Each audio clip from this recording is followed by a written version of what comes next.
Magandang araw sa inyong lahat. Ako po si Binibining Rachel Irish Gelly na narito ngayon upang may pabot sa inyo ang aking talumpati. Ngayong araw, nais kong talakayin natin ang paggamit ng Artificial Intelligence o AI. Ngayong panahon, mabilis ang pagsulong ng teknolohiya at kasama na rito ang Artificial Intelligence o AI. Sa pag-aaral, napakalaki ang naitutulong ng AI sa pamamagitan nito.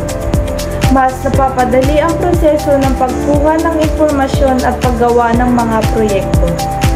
Halimbawa, sa tulong ng AI, mabilis tayong nakakahanap ng kasagutan sa ating mga katanungan. At mas may gabay tayo sa masalimuot na konsepto na minsang mahirap intindihin. Ngunit mahalaga ring tandaan, ang AI ay hindi kapalit ng pagsisikap at kritikal na pag-iisip ng isang mag-aaral.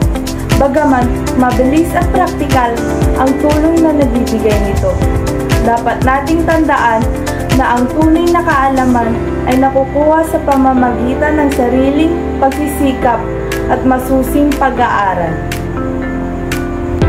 Gamitin natin ang AI bilang kasangkapan at hindi bilang sandalan.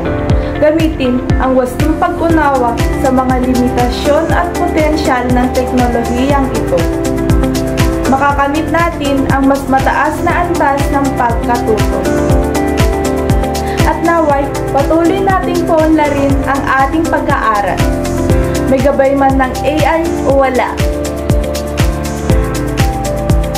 At maraming salamat po sa pakikinig.